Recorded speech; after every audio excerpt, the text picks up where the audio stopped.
Como evitar a procrastinação na escrita científica? Nutri, eu duvido que em algum momento da sua vida você não tenha dado aquela enrolada básica. Sabe quando a gente tem texto para escrever, mas fica enrolando. Ah, não vou escrever agora, não estou inspirada, vou escrever em outro momento. Todo mundo já fez isso, eu já fiz isso, hoje faço muito menos, porque estabeleci algumas técnicas para me ajudarem a escrever. E ao longo do tempo, eu tive que aprender muita coisa, né? Afinal de contas, entre mestrado, doutorado, pós-graduação lato sensu, a gente vai evoluindo. E eu vou trazer aqui alguns conselhos para que você consiga evitar a procrastinação. Primeira coisa, você precisa estabelecer metas realistas, ou seja, você precisa dividir o processo de escrita em tarefas menores, em tarefas que sejam mais gerenciáveis. Não adianta nada você colocar lá que você vai escrever toda a sua introdução do seu artigo científico em um dia, sendo que você sabe que não vai acontecer. Afinal de contas, temos sim essa questão de que tem dia que nosso cérebro está funcionando melhor, que a gente está mais inspirado para escrever e assim por diante. Então, assim, é interessante você criar metas diárias ou semanais. Então, metas que sejam realistas, que garantam um progresso constante, então, da sua escrita. Então, metas que, de fato, você consiga cumprir. É muito mais interessante você dividir a escrita da sua introdução ao longo de uma semana do que colocar lá no seu cronograma que você vai escrever sua introdução em um dia, e aí você não consegue escrever, e isso acaba gerando frustração. E aí você vai entrando em um ciclo de frustração, e aí não consegue escrever, e você fica preso ali naquele ciclo, e aí você não consegue fazer nada, tá? Então, metas realistas. Outro ponto, criar um cronograma, que está muito relacionado com essa questão das metas realistas. Então, você precisa ter um cronograma dedicado à escrita científica. No Trello, eu tenho um cronograma inteligente, que é um cronograma feito especialmente para os alunos do ECN, né, do Escrita Científica para Nutricionistas. Então, eu compartilho esse cronograma inteligente com os alunos, e é um cronograma inteligente e realista, justamente para que as pessoas consigam se organizar na escrita de cada uma das sessões do trabalho científico. Não importa se dissertação, tese, TCC, enfim, não importa. Então, você precisa criar um cronograma que leve em consideração momentos do dia que você sabe que você está mais alerta, que você está mais produtivo, e você precisa focar nessas horas. Então, é claro que pode acontecer de, por exemplo, justamente naquele momento que eu sei que eu estou mais produtivo, eu vou ter que estar envolvido em outra atividade. Então, você vai precisar criar estratégias para ficar mais alerta e mais produtivo em outros momentos também. Então, eu lembro que teve uma fase final do meu doutorado que eu tive que reescrever algumas coisas e tal, e eu lembro que eu tive que escrever à noite, assim, e à noite é um horário, assim, que eu sou péssima para escrever, porque eu gosto de dormir cedo e tal, e era à noite, sim, depois das 11 horas da noite, então eu ficava, assim, até meia-noite, 1 hora da manhã. Foram poucos os momentos que eu precisei fazer isso, pouquíssimos dias, ainda bem, mas aconteceu. E aí a estratégia que eu usei para ficar acordada, para ficar alerta, sabe o que eu fazia? Eu gosto, geralmente, de música. Geralmente, quando eu estou no computador durante o dia, eu escuto mais uma música clássica, mais tranquila. Mas esse horário aí, meia-noite, para escrever, como eu sabia que eu ia ter sono, eu ficava ouvindo funk. Era isso que eu fazia, porque o funk me deixava alerta, aquelas músicas lá, aquela batida na minha cabeça, e aí eu conseguia ficar alerta para conseguir escrever. Então, cada um precisa criar aí as suas próprias estratégias. E isso depende muito aí, enfim, do seu perfil. Outro ponto, evitar distrações. Precisa evitar. Então, desligar a notificação de celular, desligar notificações aí de todos esses aplicativos que a gente sabe aí que acabam distraindo a nossa mente. Por quê? Você recebe uma notificação, aí você olha. Quando você vai ver, passou meia hora, você está ali subindo página no Instagram. Mesma coisa e-mail.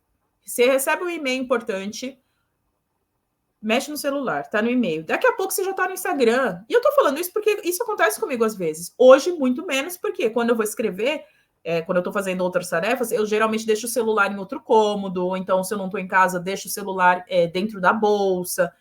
Enfim, deixo em pontos que eu não consigo ver, ou então desligo notificação, porque às vezes, mesmo que não tenha notificação, é automático, você vê o celular ali, você pega, por mais que não tenha notificação. Então, tá demorando para carregar uma página no computador, você vai lá e pega o celular, porque a gente não tem nem paciência para esperar a página do computador carregar mais, né? Então, um outro ponto que eu acho interessante é você considerar, então, se você tem muita dificuldade, considerar aplicativos, né, ou ferramentas para bloquear essas distrações online. O próprio Instagram tem uma ferramenta, né, que você consegue receber uma notificação informando quanto tempo você ficou ali. Então, você determina um tempo, um período ali. Então, vou ficar no Instagram no máximo 1 hora por dia. E aí o Instagram te avisa se você tiver passado desse tempo. Então, use essas ferramentas. Então, assim, essas ferramentas que a gente tem hoje, elas vieram para facilitar a nossa vida, mas a gente precisa utilizá-las de forma inteligente. Outro ponto que eu gosto bastante, estabelecer recompensas. Eu acho muito bom estabelecer recompensas. Então, oferecer para si mesmo recompensas pequenas quando você atinge determinadas metas. Isso ajuda você a criar no seu cérebro associações positivas ali com o processo de escrita. Eu, inclusive, fiz isso quando eu concluí a minha tese. O ano passado, eu fui para a Bélgica apresentar alguns dados, né, uma pesquisa da minha tese de doutorado, e lá eu comprei chocolate. Chocolate belga é um dos melhores chocolates do mundo, se não o melhor. E eu também tinha uma garrafinha de vinho, uma garrafinha de um vinho muito bom que eu comprei em Portugal, quando eu estava morando lá. E aí eu comprei essa caixinha de chocolate e esse vinho, e eu deixei guardado. Eu falei que eu só ia comer esse chocolate acompanhado por este vinho depois que eu entregasse a minha tese. E assim eu fiz, porque eu olhava aquela caixinha de chocolate e falava, meu Deus, eu quero comer esse chocolate, quero tomar esse vinho. E aí eu fiz isso. Então foi minha recompensa. E ao longo da minha vida, então assim, com escrita de artigo, essas coisas, então eu sempre me recompenso. Então, consegui terminar o artigo foi publicado. Então, sabe, esses pequenos presentes que a gente vai se dando. Então, isso é importante para nos motivar, para nos deixar mais felizes, inclusive. Então, essas recompensas também são interessantes. Outro ponto, usar ferramentas de organização. Então, eu dei aqui o exemplo, né, do Trello, que é uma ferramenta assim super interessante para você usar. Então, você pode usar outros aplicativos de gerenciamento de tarefas para você acompanhar o seu progresso. Você pode usar aplicativos para você fazer listas de tarefas pendentes e concluídas, então para você ir ticando, enfim. Não importa, mas é aquilo que eu falei. Hoje em dia a tecnologia nos possibilitou várias coisas diferentes, então a gente tem várias alternativas, então vamos usar isso de forma positiva, de forma inteligente, tá?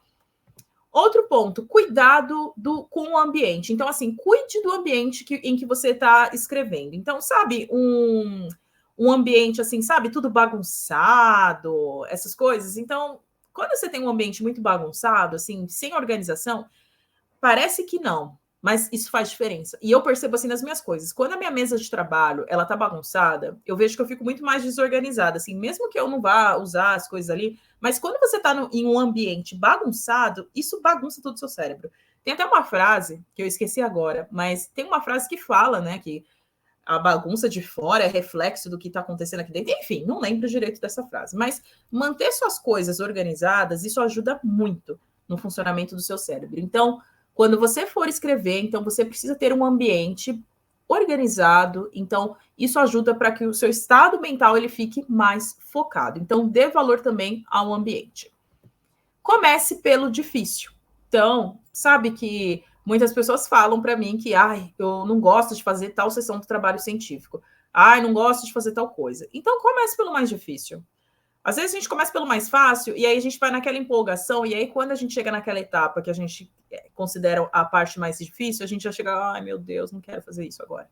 Então, experimente começar pelo mais difícil, em vez de começar pelo mais fácil. Então, aborde, né? Comece o seu trabalho científico abordando aquelas sessões que você acha que são mais desafiadoras para você. Então, muita gente, por exemplo, tem muita dificuldade com discussão.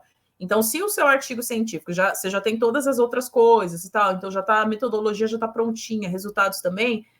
E agora? Vou escrever a discussão ou a introdução? O que é mais difícil para você? Discussão? Então, vai para a discussão primeiro. É a introdução? Vai lá para a introdução. Então, à medida que você vai avançando, a tarefa ela vai se tornando mais leve e isso vai incentivando para que você continue escrevendo tal e evite a procrastinação. Outro ponto, fazer escrita concentrada. E aí, o que é a escrita concentrada? A escrita concentrada é você usar técnicas, né? Então, que você está ali focado naquele trabalho, naquela atividade por um determinado período, tá? Então, sem distração nenhuma. E aí você vai fazer pausas curtas. Então, tem até a técnica, né? Pomodoro. Então, você trabalha por 25 minutos concentrados e aí depois você vai fazendo pausas curtas. E aí, durante esses períodos, você tem que focar somente ali na escrita. Então, a ideia não é você abrir um monte de aba no seu computador, um monte de janela. Então, você vai trabalhar naquele período focado ali naquela atividade. E pronto, depois deu o seu período de intervalo, então você vai desfrutar do seu tempo de intervalo. Não é para também, não vou fazer intervalo agora, que aí também não dá, né? Mas cada pessoa funciona de forma diferente. Eu, por exemplo, eu consigo ficar, assim, facilmente envolvida numa atividade, assim, por 1 hora. Assim, eu entro no computador praticamente, então eu consigo. Para mim, esse negócio de ficar parando, assim, então trabalho 25 minutos, descanso 5, por exemplo, para mim não funciona muito bem. Eu disperso com mais facilidade. Então, você precisa encontrar qual que é a técnica que funciona mais, tá? Então, aqui é uma sugestão. E aceite imperfeições. Então, assim, não adianta você querer ser perfeito. Você fala assim, eu quero escrever muito bem, eu quero que a minha escrita seja perfeita, eu quero que nossa, que a minha escrita seja maravilhosa, assim, logo de cara não vai. Então, assim, não busque a perfeição logo no início. Então, você precisa entender que você vai, no momento da escrita científica, você vai colocar suas ideias no papel e depois, lá na fase de revisão, que você vai revisar o que você escreveu. Por isso que eu uso o método PAR. Então, você vai fazer planejamento, ação e revisão. A revisão serve justamente para isso, para você revisar o que você escreveu, para você corrigir frases, então você melhorar alguns pontos que você colocou lá no seu trabalho. Então, por isso que você dar atenção a todas as etapas da escrita científica é tão importante. Porque aí, com certeza, a sua escrita ela vai ficar muito melhor e com o tempo você vai perceber que você vai escrever, você vai falar, nossa, como o meu texto melhorou. Hoje em dia, eu leio os meus textos científicos, assim, comparando com artigos que eu já publiquei, eu falo, meu Deus do céu, nossa, como mudou. E muda bastante mesmo. Então, assim, aceite imperfeições. Então, aqui eu trouxe algumas dicas, alguns conselhos para você melhorar a sua escrita científica, para você evitar a procrastinação.